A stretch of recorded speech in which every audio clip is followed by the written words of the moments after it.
But that is exactly what we're talking about here.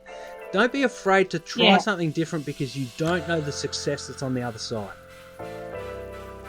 Well, it's marketing 101. Like, how can my business stand out from other businesses? If we're talking about, small businesses or anyone who's got a personal branding, like everyone's got a story. But how does your story different from other people? And that's why I encourage creators or anyone who wants to get into LinkedIn is access parts of you that you haven't opened up before, that you are ready to, which I need to repeat. You can only tell stories that you're ready to tell. Influencing the thinking of billions of people every year. They are the thought leaders, educators, and extroverts. Meet the minds behind the microphones, the experts who share from the stage, encouraging us to think differently, do more, and ultimately strive to succeed. Welcome to the #Keynote Speaker Show.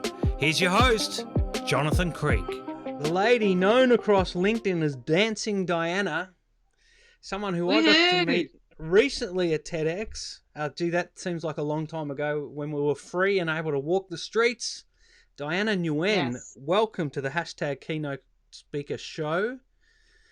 You are a trailblazer in this show. I hang my head in shame that it's taken me 10 episodes to get a female. And you are the first, and I couldn't choose anyone better. Thank you, and thank you for having me on. That's okay. How are you? I'm good. It's been pretty busy and I'm saying this with all honesty, it's been really busy as an artist in COVID-19. Which is a bit strange because everyone's complaining that they can't get out and be creative, but you found some avenues for that? Yeah, I have. Well, I do. I've set it up my online with LinkedIn for the last 2 years. So the great thing is that when you set something up like that beforehand and you go into lockdown, you kind of have an online platform to play with. So that's been so good. It's been keeping me really busy.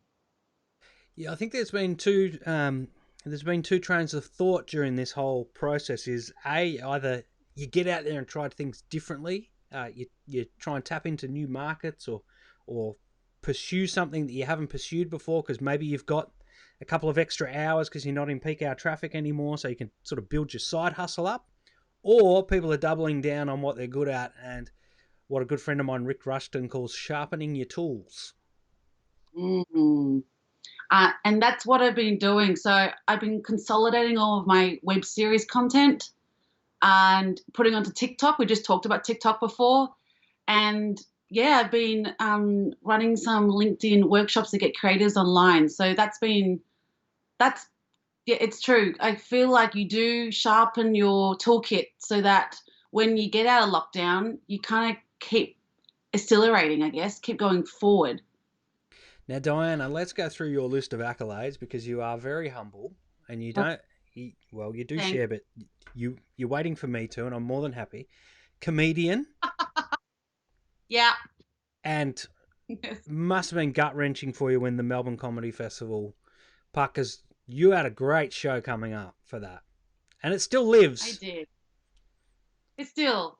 So I actually had 2 shows that I was producing and performing in, and my main show was my stand-up show, which is called Chasing Keanu Reeves, and it's kind of like a little blessing in disguise, which is I didn't perform in anywhere around Australia. Usually I tested in fringes.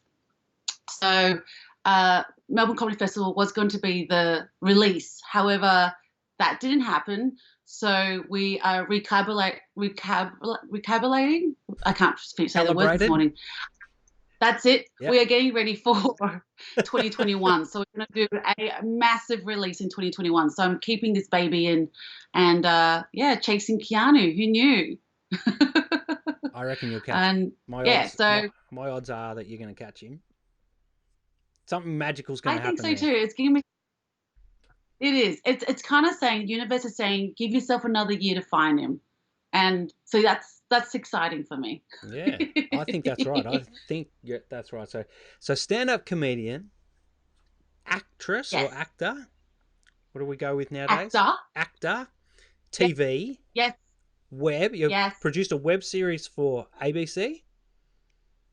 Oh no, just a web series that's on YouTube. Oh, It's the first ever Vietnamese Australian family comedy series in the world, called Fee and Me, and it's basically my co-writer Fiona Chow and I's growing up in Springvale. So if you know Springvale, yep. you know there's a lot of good people and food. There's a lot of good food down there and people. I grew up not far from Yeah. Springvale myself, actually, in Mount Waverley. And so, yeah, Oh yeah, down the road. we're almost neighbours. Yeah, that's a good show. Now, what's really interesting is I don't want to, this doesn't want to come across as a humble brag, but I work for RMIT University, and a Yeah. lot of the work we do is with HTV, which is Ho Chi Minh City Television, with all the executives there. Oh, get me on. Yeah, well, let's get Fee and me. I wonder what the people of Yes. Vietnam would think about a Vietnamese Australian making fun of Vietnamese Australians. I think they'd love it. Yeah, well, that's our second fan base. So outside of Australia, Vietnam has been the most curious about Western Vietnamese citizens because Yeah, there hasn't been a show, an outlet for them to see. So that's our second fan base. let's get there. Let's get you My there. brother and Yeah. sister. And you know what? They are such a fun group of people. They come out away from their families for something like 10 to 12 weeks while they do these courses. And like, Wow. I love them. They're the most genuine, happy, funny people. And it's just like, man, I wish I could get a little bit of Vietnamese in my life, if you know what I mean? That outlook that they have. Yeah, that's beautiful. Thank you. Yeah. Now with all the trauma of the war and, all that stuff, Vietnamese people are very kind-hearted and they've got this really quick wit humor, and that's where I get my humor from, is from my mum, who's that that Vietnamese culture, and so yeah, it's definitely passed down to generation. I had a classroom of the top executives from Ho Chi Minh City TV. So these guys are almost, what you'd almost say government level over there if you're running a big TV station. And I was teaching them how to say cheeky bugger, and it was the funniest. It was the funniest 15 minutes of my life. They're walking around Melbourne, going to restaurants, and they're being served drinks, and they're going, "Thank you, cheeky bugger," and it was, oh man, I've never laughed so hard in my life. Amazing. I love the cultural exchange. Now let's tell us a little bit about you. Vietnamese heritage. Were you born in Australia Hmm. or Vietnam, or how did your family get here? Yeah, so mum and dad came here by boat and they met at the Springvale Hostel. So I was product of their love story. Yeah. And yeah, so I grew up in Springvale. I've got two younger sisters and went to primary school, high school, went to Monash University, studied my major in drama and theatre studies, and yeah, has just been slogging it out in the entertainment industry here in Australia. So being in Springvale, and because we're so far out from the other Vietnamese hotspots like Richmond and Footscray, like people in Springvale have been isolated quite because we're so far away from Melbourne Hmm. itself. So I feel like it's got its own kind of Springvale flavour, and I feel like that's why the fur's better, because it's not catered to a Western eatery. What do you call it? A wider market. Yeah, not West. Palate. That's it. Yeah, it's just purely for Vietnamese people to eat. So I feel like the Vietnamese food is more authentic down here. Oh, so you might have to be taking me to Springvale for Vietnamese. Oh, 'Cause I take a lot of people to Because I Springvale. struggle to read the names and read the menus in a lot of the restaurants, just saying. Yeah. Oh, there you go. But uh, I do love a good fur. I call it a faux because I'm an Aussie, but it's a fur. No, you have. That's it, Val. Fur. Okay, cool. So, Yeah. have you ever sat there and thought about your parents falling in love in that situation? Like, the country's just been torn apart. No doubt about it. Like, Vietnam was torn apart, and not that long ago, in the 70s. And then they're shipped out to a foreign country where, let's be honest, Australians probably weren't the most some Australians probably weren't the most welcoming at the time. And they're in this midst of this massive torment and upheaval, and they fall in love. Yeah. That's amazing. I think, like, it's crazy. well, I think, and I'm not in my parents' shoes, but I assume that when you've come alone and you're isolated and you have a connection with someone, it's a human need, connection. And when someone speaks your language, and my mum was in her late 20s, so she had me when I was 30.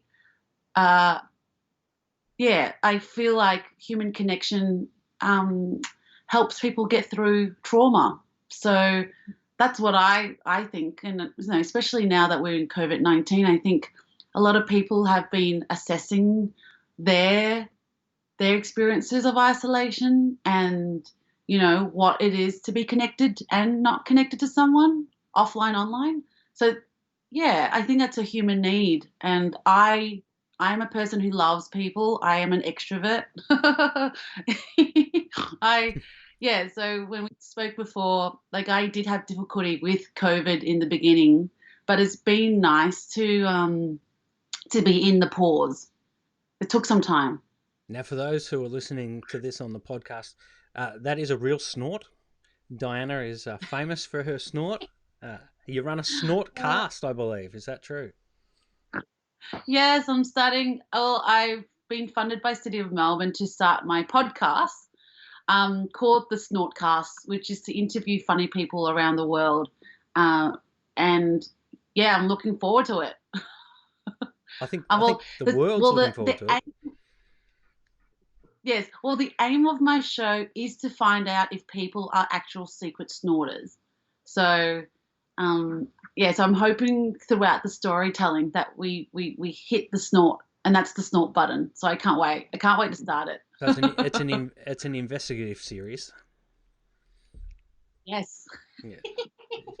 Soon to be seen on on a current affair. Yes. Or Netflix. I'm aiming high. Yeah, I think Fee and Me's got a spot on Netflix. Thank you. We're working on it. I've done a lot of promotion about getting this web series to be on the main screen, like TV, and see in a bigger world form. Yeah. But also today I just released that Fee and Me has been selected for Miami and Soul Fest. So that's exciting that we're being seen around the world. Round of applause for you, Diana. I had that crowd just waiting there for you. I borrowed them from the AFL. Man, I need that for stand-up. You need for stand-up. Do you get that? That comedian's curse where you say, "Oh, I'm a stand-up comedian," and you get that one person at the party goes, "Okay, tell me a joke." Yeah, I do, especially on dating apps. Oh. Like, I don't know if it's why they think it's a pickup line, but they, like, the second sentence in, they'd be like, "Tell me a joke," and I'd be like, "Well, show me your money." So, I like to be paid. You win. Job. Yes. It's a job. It's like saying, "Hey, my accountancy, all right? Show me the money and I'll do your accountancy."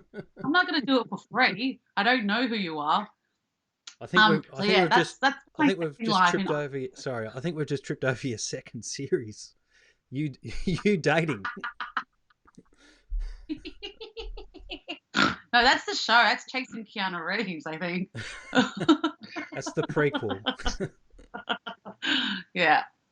So, Diana, we had the pleasure of meeting at TEDx. How was TEDx for you? Oh, wow. Well, I can say pre-TEDx, it was one of the most awful experience for me because I had a massive imposter syndrome hit me in the face. Um, I, I, I didn't, and this is not great advice for everyone, but I didn't write the script until 2 weeks before the TEDx. And when it was probably the day before going on stage that Tenzil, who is the one of the organizers, like he kind of reinforced and said, "You know who you are, you know your story." And then I went home and I had to perform that night and in a show, and I just remembered that I do have a story, and why am I freaking out that my story isn't good enough? And that was the process that I was going through. Like it was a lot of like, because I feel like with a TED Talk, and I don't know if you would agree, there's the TED Talk for me is like a legacy button. It's a legacy video of what is important to you, and for some reason in that moment I didn't think I had anything important to say.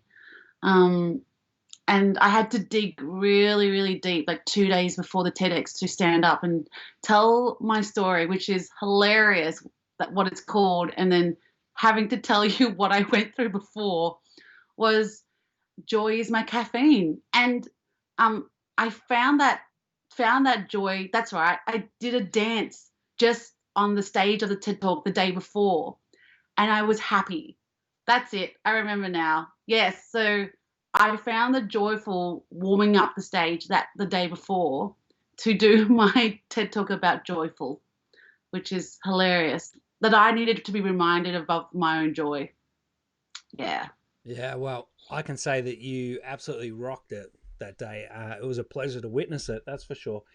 Let's go back and just touch on Thank you. imposter syndrome for a little bit, because I think Yes. a lot of people suffer from it. In the space I'm in, where I'm trying to encourage people to make more videos and share their knowledge and their message with the world, which is what you do too, really well on LinkedIn. Is that people are scared. They're scared of not being enough. Yet, I would say that your performance on TEDx, you put a smile on my face for about, well, days, just thinking about how funny it was. And, there was a lot of people who affected me that day. But, your story is one of complete power. And, and I think if you'd asked anyone in the audience, they say, "Oh no, Diana, she's not the one that's going to be suffering from a confidence issue or a imposter syndrome." So can we talk about that a little bit? Yeah, sure. Um, it's yeah, it's good that you named it, which was that you don't feel that you're enough. And I think for me, for most of my career, I've I've had to fight to be who I am. So all the stories of my acting, my comedy, my stand up. Like I even talked about like not having the support of my mum uh, during the early days of my acting career. So when you're being asked to speak for about 12 to 14 minutes about your story, you go back into all those stories, all those journeys, and then you compare yourself on other TED Talks that you've seen, and you kind of like balance it, and you go, I don't think I have what they have, and so yeah, the you are not enough comes into mind, and also this ego, and I've been saying it that artists, and I speak as an artist, that we do have this weird warped ego that and I find it sometimes quite unhealthy, which is we go and perform in front of masses, comedy festivals, sell out, and then when we come back and sit down with ourselves, there's two ways that we either manage it, which is one, we go down a very deep roller coaster, deep hole, or two, we're able to manage it. And I find it's a massive balance beam for artists ourselves to adjust our ego when we go off stage and on stage. So for me, yeah, I when I was doing that, when I was preparing that TED talk, it was like, I, my job is to stand up and make people laugh. How has that changed the world? Yeah, It a lot. was, yeah, it went there. It went dark, and I cried about it. Like, it made you think about, has it been worth it? But it has. And the moment when I stood on stage, when you introduced me and you list my accolades, um, it is a celebration. It is a celebration of who you are. And I was very thankful that I was given another platform to tell my story and to bring joy. And it's something, and I spoke to a good friend of mine yesterday about it. She said, it's something I can access so quickly.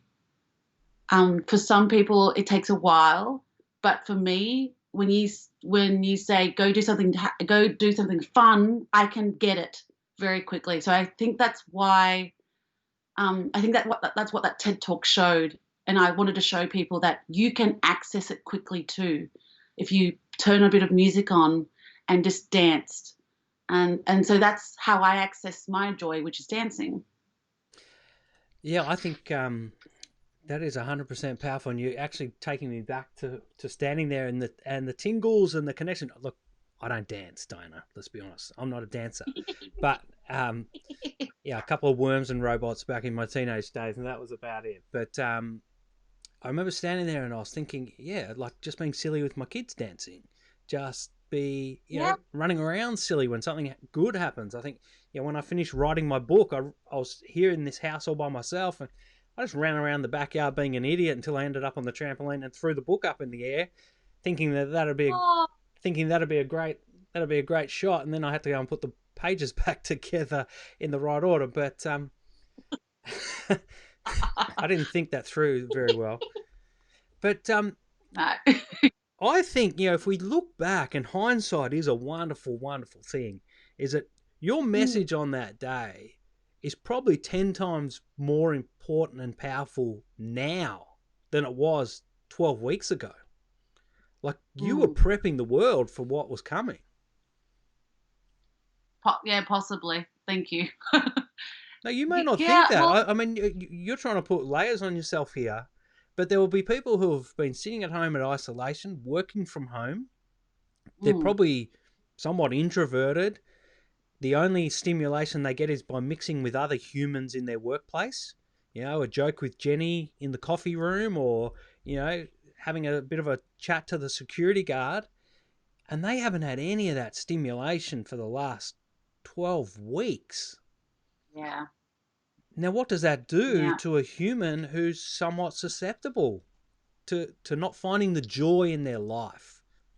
And your yeah. talk did that. It taught them how to do it. Thank you. Well, as humans, we already put ourselves into boundaries and cubes, like social conformities that we've been taught. So when we've been told to take up space, and this is my own journey as being a Vietnamese young woman, or not young anymore, but when I was growing up, Vietnamese Australian, as a teenager, I was told that I need to stand in this box and not take up space. So when you just said about running around the backyard celebrating a book and jumping up on a trampoline, you're taking up space. So, you're taking up space that you never would have taken up usually. So when it comes to dancing for me, it's taking up space. It's taking up energy. And I talked about in my TED talk about like stepping out of the circle, like falling off the boundary and maybe being off balance a bit and seeing what that happens. Um, and I feel like with isolation and COVID-19, we have been in a box, but then what if we got out of the box and did something strange and abnormal, which was to dance? And like for the first 4 weeks of COVID, I did have depression, and I knew in my brain and my mind that the only way I can keep myself healthy was to dance and get onto TikTok.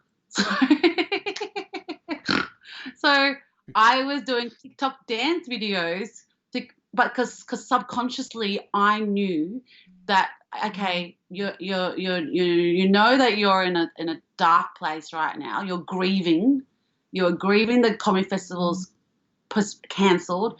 You're grieving because your livelihood is on hold and you don't know when you'll have audiences watching you anymore. So what do you need to do?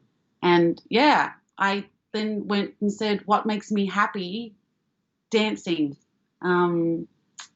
Yeah. So I hope my TED Talk does bring joy to people. And I guess it's just like a kicker reminder, like when you hear a song down a shopping aisle, you know, just tap your foot and see what that makes you feel. Like, I'm not telling you to do a full-blown, like, dance down the aisle, but just let your feet move, your hips move. And when you talked about your children, your daughters, by you sharing that experience of joy with them, you're passing on that to their next generation, because that's their memory of their dad dancing with them.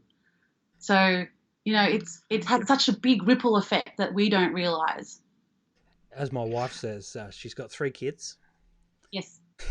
I'm probably more. I think my kids sort of believe that I'm a Benjamin Button type, because 10 years ago I was in a suit and I was a stiff TV reporter reporting on the big issues in the world.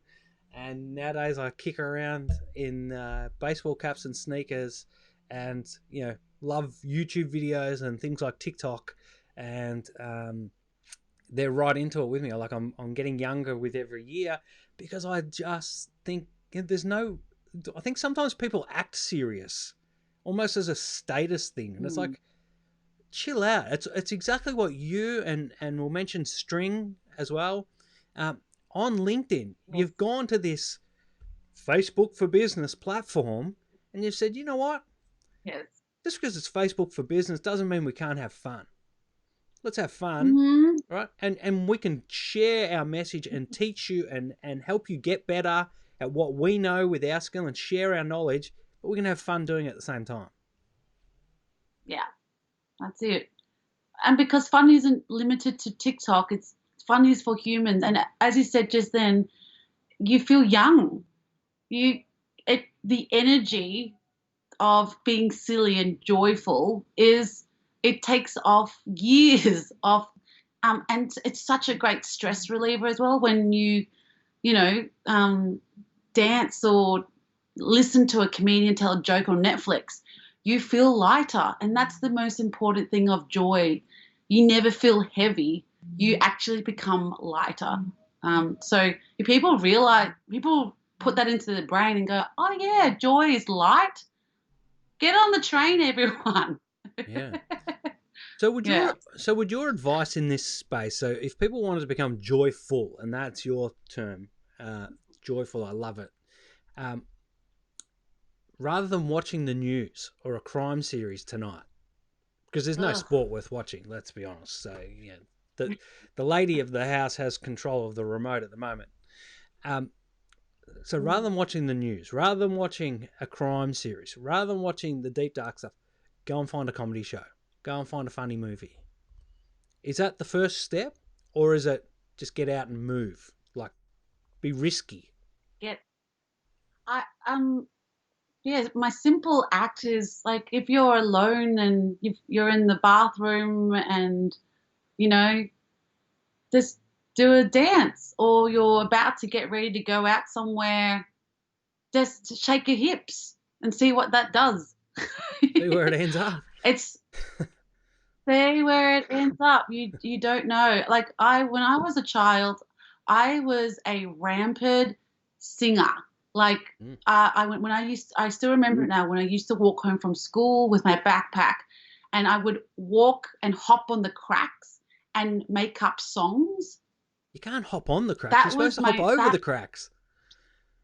No, I would like hop. I don't know what I was doing. With us walking home, you weren't allowed to touch the cracks. That was the game. You're going. So you're zigging when everyone else is zagging, Diana. That's what I like about you. Well, you know that SingStar console game. Yeah. And you know when you sing and it hits the button. Yeah. Well, I think that's what I was doing subconsciously. That's awesome. Yeah, well, and look, you don't need to, and I want to say this, not everyone's a dancer, not everyone is a singer, not everyone's a musician, but just essentially, and I talk about it in my TED Talk, just go back to what you did as a child that made you smile. It might be reading. It might be going to look at ants on the ground outside. It might be just sitting in the sun. It's and that's what I say in my TED Talk. Go back to where you were when you were 7 years old. That's my favorite number, 7. Where were you? And just try one of those things and you'll see joy. Yeah. Now, I was reading a post on LinkedIn yesterday, and I'm not sure if it was yours or someone else's, but you're talking about when you're a kid and you didn't have any fear. And maybe it was String. Or was it you? It was. I think no, it was you, because I think I had a photo of you. Play with it. Keep on. No, it was just about. It was about exactly what you just spoke about. Think back when you're a kid. You really didn't worry about it. Life was good, and I say that to my kids right now. You know, I've got a 10-year-old and a 13-year-old, and you know, for years I've been saying to them, "This is the greatest time. This is the greatest time in the world to be 7." You know. Because you're 7, you're never going to get to be 7 again. And, you know, you pick the number. Yeah, and I find at that age or around that age, it's when you're unaware of other people's feelings to you. So at that time period, I feel like with that childhood, you kind of go with everything with gusto. You know, you sing hard, you know, you laugh hard. And it's only, I think, when you go to school and you hit that certain age where you start to conform.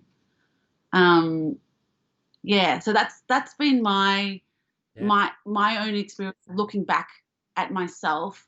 And like I've been hanging out, especially in COVID-19, I've been doing a kids show on Facebook called Joyful. So that I can keep connected with my friends' children. And so every Tuesday and Thursday, I would log into a Zoom and hang out with the kids for half an hour while singing and dancing. And it's been so beautiful to see these children who are uninhibited. Is that the right word? Yeah. No boundaries. Yeah. No boundaries, who are free, who don't care what people say or do. Yeah. And I think that's very magical age, unless they don't listen to rules, like they talk back and stuff. But they still need structure. They still need structure. But when you allow them to be creatively free, it is so magical. So magical. And is that what you're trying to encourage creative types to be doing on LinkedIn? Because I think it's one of the greatest shames about LinkedIn. And you and String and a few of the others are really fantastic pioneers on this platform. And look, I'll put my hand up. I'm guilty of it too. You go over to LinkedIn and all of a sudden you put your big boy pants on and you become boring. I have gone in and out of boring of LinkedIn because, you know, you kind of try to conform to this platform. But then I realized that, and definitely after my TED Talk, and when I found that word joyful, so JOYFOOL, I've been using it in all my LinkedIn posts because that reminds me of my mission. And it reminds me that this is my content. This is the reason why people have followed me for 2 years on LinkedIn. It's not because I'm a professional who wants to share something. I am someone who is of light that people are attracted to. So that has been wonderful for me to always remember my purpose on LinkedIn and in life. Like it's all rounded. But yeah, you spoke about String, and that's how we met originally, wasn't it? That's how you knew about me. Well, let's be honest. From a distance, I came to I went to an event one summer over at where String was speaking. And We work. I noticed that, yeah, we work and you were there, but I couldn't get there. I couldn't get in to speak to you because of the crowd of boys and men around you.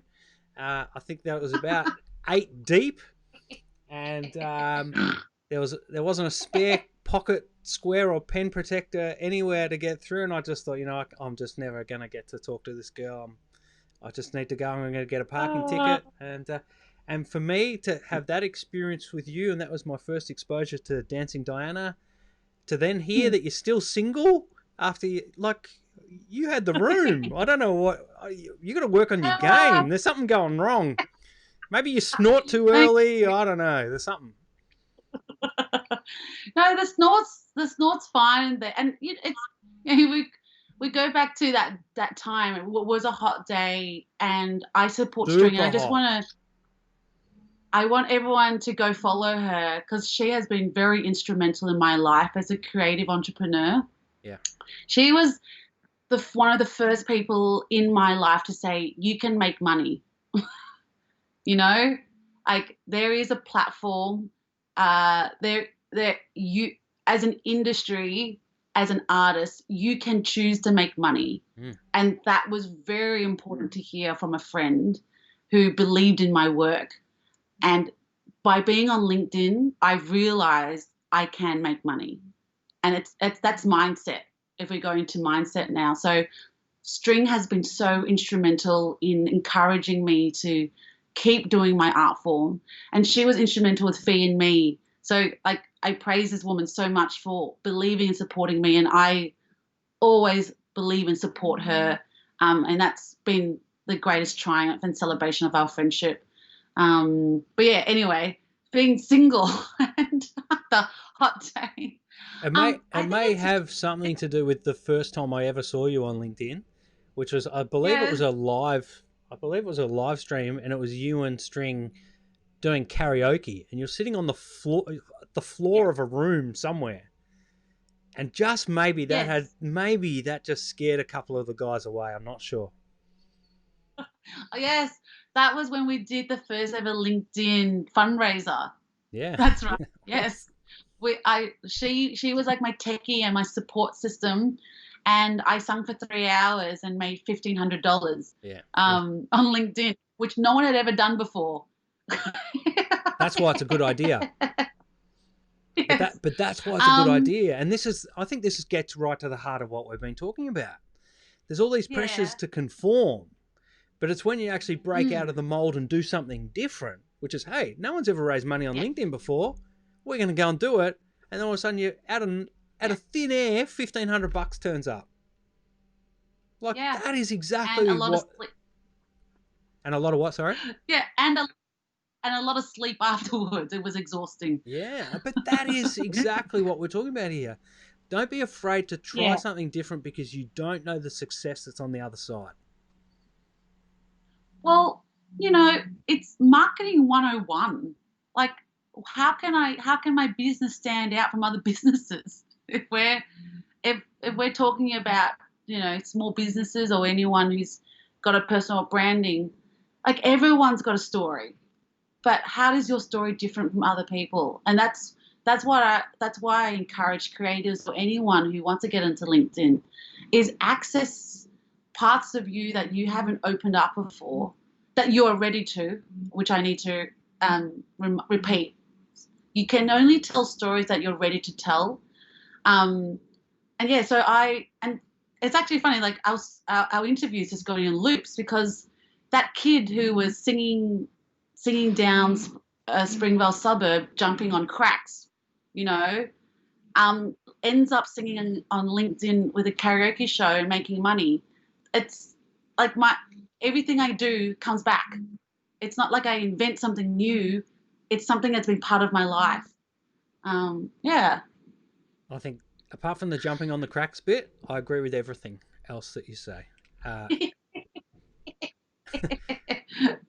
It is, and I think through COVID, that's given me the time to go back and have a look at things, relaunching courses and all that sort of stuff, and looking at how I used to promote them and the types of people that I was attracting to them. And I was trying to be your typical Facebook video ad lead guy, come into my funnel. I'll give you a little bit for free and then I'll upsell you. And I was shouty and loud. And only yesterday I put a video on LinkedIn which was about exactly the same thing. But the comments I'm getting on it is, wow, man, I really like your calm approach. I really like that you're just spelling it out for us and not yelling at me to do. And you know, I sort of took that last night. I was sitting on the couch and thought, well, that's who I am. And previously, I've been trying to match the others in loudness, but all you actually end up doing is just blending into the noise. So, yeah, I think you girls are, you and String are pioneers in this space and need to be recognised for that. We should have had String on. We could have had a trifecta, but there's an opportunity for that later. There is. So, Diana, from here, from this day, putting a line in the sand, and I don't know if you can hear that my neighbours have decided to start chopping down all the trees in their backyard right now, and you can hear all the chainsaws and stuff going, but that's COVID life, and we just roll with it. You know, me 3 years ago, I would have been grumpy. I would have got off this stream and gone and growled at them and said, you know, we're trying to survive here and do business, but, you know, I just roll with it. Who cares? It's life. From here, where does life go for you? My life, I'm not sure. And that's because COVID-19 has made us really live moment to moment. And a friend of mine said that to me, and it kind of stuck with me because even if you decide to plan the next 3 months, we don't know where we'll be in 3 months. And I think that's what COVID did. If I think the bigger picture, I like creativity is my number one job and love. It's my lifestyle. So, you know, I hope to be continuing growing in the industry, which is here in Australia. But I'm also very curious about heading to the US next year. And, you know, once Chasing Keanu Reeves is out in the world, I can play with it. And I really want to play with my show that's not just here in Australia, but take it outside of Australia. So, yeah, there's all these possible dreamings and ideas that I have. But, yeah, I think COVID has just made us go, what do I need to do now to be happy? And, like, being here talking to you has been great fun, great laughter. Yeah. And now I'm just thinking about lunch. So well, don't think too far ahead because you never know. Things might change. You never know. But just the hot tip, if you are chasing Keanu, going to America may increase your chances somewhat. But yes. Gee, I'd love to follow you with a camera, almost Cheetah's Joey Greco style, as you stalk Keanu Reeves through Hermosa Beach, or did I just give away where he lives? So you can now go and find him, Hermosa Beach or wherever he is down there. But I believe I just 100%, we're 100% off the topic here, but I 100% believe you are going to intersect with Keanu. And I said intersect, not anything else. Intersect. Your paths are going to cross, and you better have your phone rolling when that happens. Guess what? You're going to be speechless and snortless. Yeah. And you know what? You're not the only one who said it. So I think, I think when you put your mindset to it and you say it out loudly, it will happen. And like a friend of mine said, why don't you just write a letter to him and see what he says? Because most likely Keanu Reeves will reply because he's shown that. And that's why I've been chasing him, has been for his heart and his humanity. And, you know, that viral meme of him sitting on a bench looking sad and humble at the same time, like that made my ovaries weep. I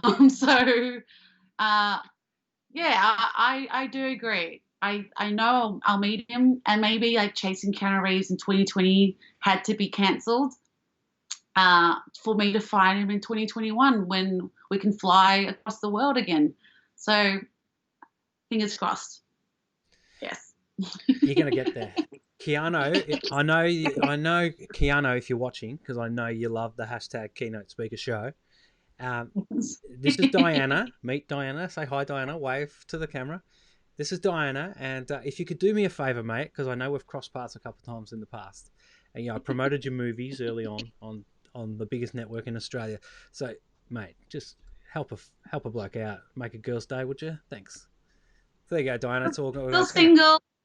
Still single? Oh, That's it. so Still. let's talk about life. It's a pretty dark place in the world at the moment, but the arts is what is going to save us here, isn't it? It hasn't it already shown that it has. Haven't we turned onto our online streaming apps? Haven't we turned to music, painting, cooking? Cooking's an art form. And it was devastating, especially for live performers, musicians, theatre actors. The screen industry have been shut down by this COVID-19. We will get through it because the arts is an essential need. Yeah, but it's not a want. No, I agree. It stitches society together. It keeps us connected. It's vital. I think we've also got to look at the great things that have come out of COVID. Let's go through a few of the great things. It's a bit early for a beer, but that's okay. Sorry, it was kombucha. Yes. Looking after your inner gut health. That's okay. We won't put that on the Tinder profile. Good gut bacteria. I've seen your LinkedIn's where you show your button.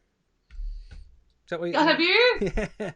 My kids TikTok. love it. I'm going to get my kids TikTok. to get on. What's your handle on TikTok?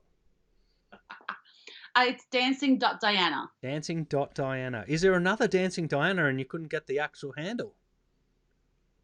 Yeah.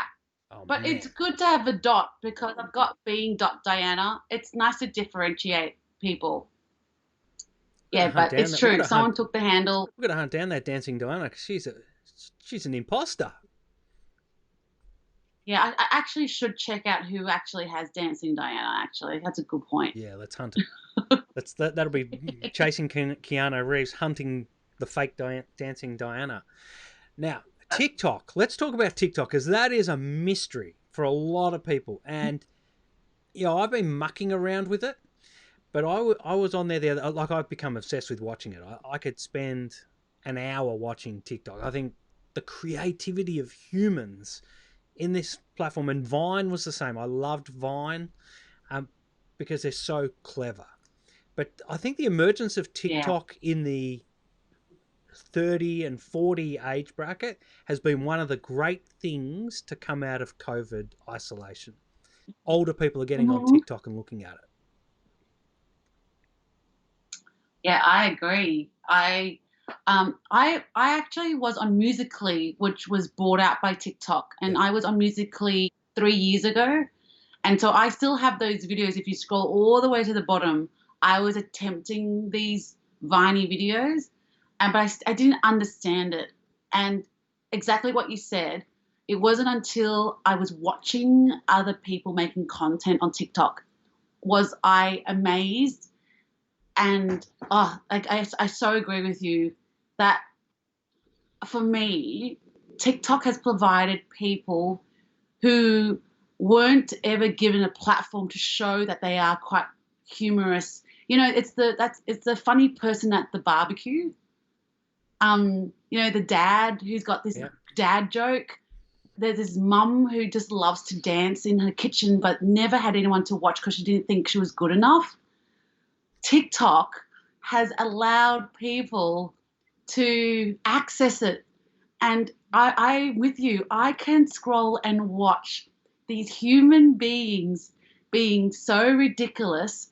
But this is the thing, right? We talked about joyful before, is giving it a go. Like, there are people joining TikTok every single day, like millions maybe, who... because you know who they are because of the low likes, but they still go on the For You page. that's where you access this new stream of people coming on. It's letting people have a go, and that is so beautiful. Yeah. And that's why I love it. And when I saw people give it a go, it made me go, why am I not giving it a go? Yeah. So I so agree with you. And if people think that TikTok is just for young people, no, everyone is getting onto the TikTok wagon because of what we've experienced. We love watching people, and also it is joy. It's so joy. Like, it really is. It really is yeah. aimed. I don't think there's many videos where it doesn't end with a smile. Even the girls dancing. I mean, there's a lot of girls dancing, and they're doing the renegade, and even I, with my kids are homeschooling now, I get in the back of the classroom and I do a little renegade, and they all laugh, and it's most of those TikToks end with a smile, and that's the thing. Even my girls, the two sisters, they dance together. That one of them mucks it up. It's a smile. It's not you mucked it up. It's fun, and there's so much hate out there because it's a new platform and all this sort of stuff, and it's a waste of time. No, it's not. It's a way of teaching these kids how to express themselves and tell their stories. It's just different to television. It's different to spending $10 million on a movie. Like, I've got my 10-year-old yesterday who was teaching me how to edit a TikTok in Apple Clips, which is an app that everyone has on their iPhone, but no one knows they have it. And she's saying, Dad, just use this. You don't have to go to Final Cut Pro and make it a big production. Just do bang, bang, bang. No. And you know what? It's not perfect, but it's fun. No. And it was awesome. It was done, and I loved it. Yeah, and look, be honest. There are pros and cons to social media, but for me, like, just as you said, to have your daughters do something together, like collaborate, like, I get so much joy watching families like get into it together. That's so beautiful when you see like grandmoms, mums, and their kids, like 3 generations, doing this video together. That is beautiful. Yeah, so I think beautiful. it is too. I think, and we've just had Alex Taylor, I think he's in Mexico at the moment. He's a great funnel builder, Alex, at funnelempire.co. Just a little plug there. I think he's sitting in Mexico. He's a mad TikToker.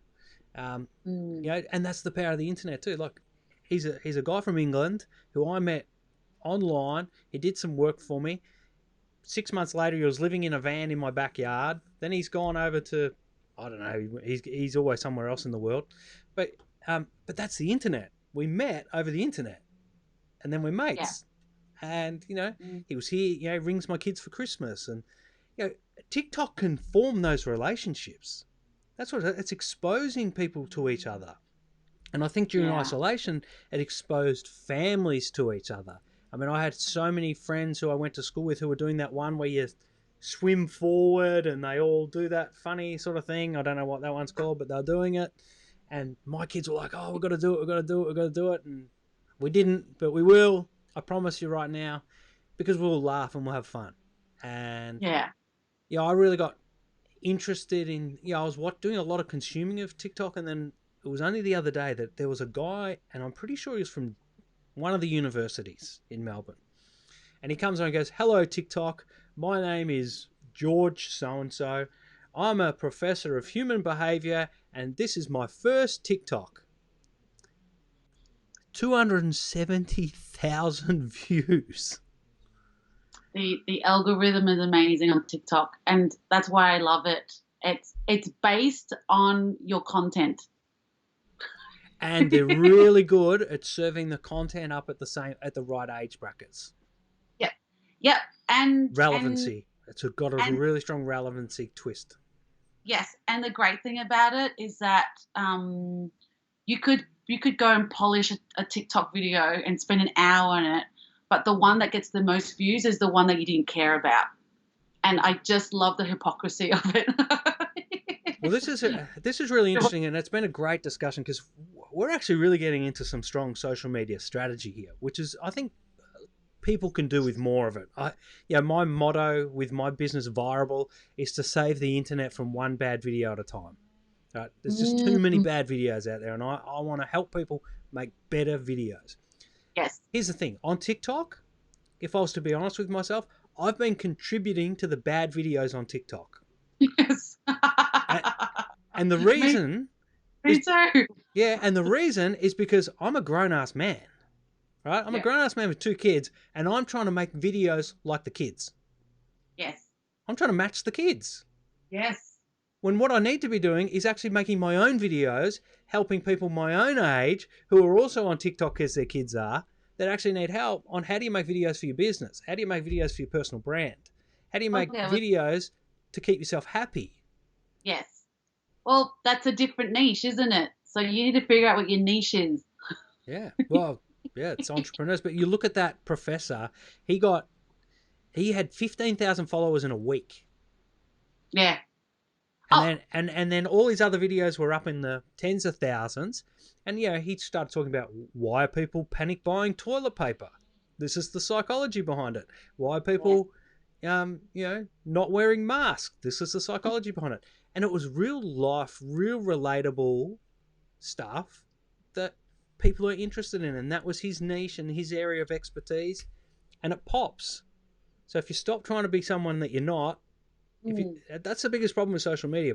People fail when they try to be who they're not.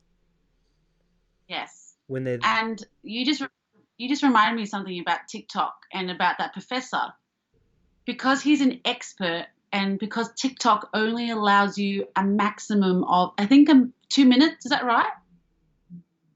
Is it 1 minute or 2 minutes? I think it's 1. 1 minute. Okay. So what TikTok is telling you, if you're an expert, is that you have 1 minute to tell me about something. So when we go to a LinkedIn video, we do it for 2.5 minutes, right? But when you are so specific on your message and intention in 1 minute, that video that you do on TikTok can be repurposed everywhere, because it's already has your intention. And there are amazing LinkedIn content creators, Simone Heng, who's a public speaker. She does public speaking tips on her TikTok. It is so specific and so niched that people who want to improve their speaking click on it, because it's so tight in its call to action. She then repurposes onto LinkedIn, and it has the same effect because the call to is the same. So anyone that is looking to go into video want to find out what their mission is, get onto TikTok and tell your story in 60 seconds. Yeah, that's That's hard. That's hard. I mean, and that when I did my TEDx, that was my problem. I'd come back. I'd been running from stage for 3 or 4 hours. I'd get on stage and talk for 3 or 4 hours at some events, and then I'd come back and then I'd be doing 1 hour or 45 minutes. And then Tanzel, as you said, comes in and goes, yeah, you got 16 minutes. It's 16 minutes? I've been doing 5 years research on this stuff. I can't fit it into 16 minutes. But you know what? It was the best 16 minutes you're ever going to watch out of, it's just punch you in the face information. It's adrenaline. It's adrenaline of you, really, for 16 minutes. Yeah. And people are time poor. So, the more concise you can be, the better. As you and I sit here on a 58-minute live stream. But there's a place for this too. This is, put these vodcasts on as background while you're working in the kitchen. You mentioned that before. My kids, during ISO, every Friday afternoon, they have to get together and bake something. They have to work together as a team and bake. They have to play music. The other night, for the first time ever, we sat down and my wife and I just sat down and played them all the songs from the 80s that we loved. And we thought, I thought I'd go for about half an hour. We were there for 3 hours. And we're all dancing around. And we've never done that. And, COVID brought that on. That's so beautiful. We danced for you, Diana. We danced for you. No. You danced for you. That's it. I'm just... That brings me so much joy knowing that that connection you had together. Yeah. You know, it's beautiful. And It's very beautiful. You're welcome to come and dance here anytime you like. Deal. We'll clear the I get a dinner lot of table out. invitations, so Move the I'll dinner bring table some to the pork side. rolls. Oh yes, from Springvale. Yeah, good Springvale. Even on Smith Street, it's got really some good spring bread rolls as well, some banh mi. So yeah, Very we good. can work that. Now, Diana, we've got to an hour. It's been an absolute pleasure. I know that I just haven't stopped smiling the whole way. Now, there's one Thank you. thing. There's one thing with this show of mine called hashtag Keynote Speaker, is because I talk about viral content and viral trends and the psychology of how things move through the world and society, is that I let the guest choose the next guest. And the only condition is that there has to be a keynote speaker or have spoken at an event. And Yes. so what this is going to allow me to do is, hey, I started here at episode 1 and look at all these wonderful people I dealt with by the time I get to episode 100. Yes. So I'm putting you on the spot, but that's how I like to do it. Who do you, now that you've experienced this show for an hour, as rigorous and serious as it was, who do you think you would like to send my way? Have you done string yet? No. Dude, there you go. String. Do I have to deliver Do I have to deliver the fried chicken before or after? Yes. No, before. Well, I saw her 3 days ago, and I delivered her fried chicken. So. Yeah. Before. I love what she did with that fried. I love what she does with that fried chicken hook. Yes. If for those who don't know, String is big on LinkedIn and social media marketing and all those sorts of things, and she has a love of fried chicken. Now, I have a love of donuts, so if anyone's watching that wants to send me some donuts, feel free. The only reason I'm not letting more people know about my love of donuts is because I need to look after my waistline, and I don't want to get diabetes in my later years, but a couple of donuts every week wouldn't hurt, would it, Diana? No. Just do some dancing for 3 hours afterward. That's all. Do the Vietnamese have sweet donuts? We have sweet coconut, like banana splits. Yeah, we've got interesting desserts. That are flour based, like carby. So I understand. Because the French, the French had an influence over the Vietnamese bakery scene, didn't they? Yeah, pate. That's where our banh mi's are from. The pate is French influence. Yeah, the French bread. Yeah, definitely. Yeah, my local bakery is run by a couple of cheeky Vietnamese ladies, and I walk in there and say, "Hello, cheeky ladies, are you back?" And they say, "Oh, we see you at Crown Casino. You at Crown Casino?" It's like, I've never been to Crown Casino in my life. But they must always be. But they are hilarious, and their rolls are fantastic. Greythorn Bakery it is. But these desserts are like real French, and I'm like, what is this? Because I couldn't imagine cream and all that sort of stuff surviving that well in the climate in Vietnam. Yeah, no. Well, if we want to go a bit dark, that's why salmonella happens. But let's there has been a thing invented called refrigeration and power. So, but I'm talking more about when you buy it and you put it in your car and then you leave it in your car for a bit. In an Australian winter, you get away with it, but in Vietnam, I don't think you would. No. What's your favourite bit of this? Finally, before we wrap up, I've been to Vietnam a couple of times and I love it. What's your favourite bit of Vietnam? I have to be biased, which is my mother's hometown. And where is that? It's My Tho, which is on the Mekong Delta. It's an hour south of Vietnam. And yeah, it's right on the Mekong Delta. So that's how my mother escaped. She boarded the boat from my grandfather's pier and left and was able to get to Malaysia from there. So the reason why I have a connection to there is that's where my family is from.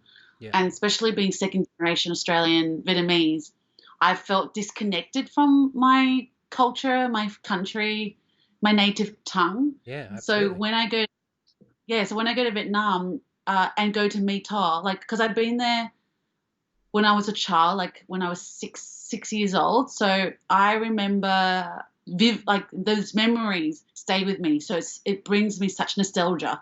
Mm. So when I go, so the last time I was there was 3-4 years ago, and it's still the same. It's still got the same sound, as you know, the sound of motorbikes. It's Yeah. non-stop. Beep, beep, beep, beep, beep, beep, beep, beep. Non-stop. And it's a courtesy to be beeped in Vietnam. It's Yeah. like please go quickly because I'll hit you. It's really weird, isn't it? It is. There should be a study around the world about how different cultures use the car horn or the motorbike horn. Yeah, well, you don't want to get horned here in Australia. That's for sure. No. You gotta make sure your doors are locked before you honk anyone.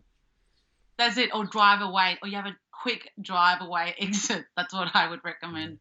But yeah, I like, you just reminded me that I need to go back there because when my mum came here, she didn't have anyone else. So I've only grown up with my 2 sisters and my auntie, and that's my whole family here in Australia. And everyone's in Vietnam, so it'll be good to see them again. Well, yeah. Well, this podcast has been going in full circle. So when I organise your meeting with the executives of Ho Chi Minh City Television, we'll go together and we'll film your return to your mum's hometown and get that connection and that vibe, because I think that's so important. Yeah. Well, I'm just going to say this now. We are looking at writing Phi and Me too, and we do want to go back to Vietnam for as part of the story. So hook us up. Yes, you got to go to that. I think my favourite place was the lake with the big giant turtle in it, the big green turtle. I think that's up in Hanoi or somewhere. Yes, Hanoi. Yep, in the pond. It's that big pond. Yep. Yeah, I made a video there back in the Jackass days where I called it Human Frogger, and basically I put a blindfold on and I just walked across the road, and like the traffic was crazy, but everyone misses you. It's just an amazing thing that happens. You just walk, they miss you. Just as long as you're constant. Yeah. If you stop and start, you're gone. You get clipped. But if you just take one step and keep the same pace, the traffic just goes around you. And I might say, as you can see, I made it safely across. And Diana, you made it safely to the end of this vodcast. You've been just a wonderful light. What a great way to start a Friday. What a great way to send people off to the weekend. Keep being you. Keep doing you. And, I just can't wait till I can sit down and have lunch with you and just scroll through your Tinder and sort them out for you, because there's something going wrong. You got to be hooked up. I don't know what's going on. No, it's a choice. It's a choice. There's someone out there for you. Well, thanks for the recommendation. I put it on my LinkedIn. You have been selected by Jonathan Creek to be able to date Diana and dancingdiana.nguyen. You are a light. You are a special person, Diana. So thank you so much for coming on, and I look forward to having String. Yay! Part of the dynamic duo. She actually just messaged me while we were talking. So is she watching? Meant to be. Oh no, she just mentioned about Phi and Me because she's doing some stuff for me. Oh, awesome. So she must have been zoning in that we were talking about her. Well, you know that I've got a production company, and if I can help in any way, let me know. Awesome. Thank you. Ladies and gentlemen, Dancing Diana. Follow her on LinkedIn and TikTok, Diana.Nguyen, or dancing.Diana, sorry. Dancing.Diana. And you will get to have a look at the button. Push the button. See you, Diana. You've been awesome. Thank you.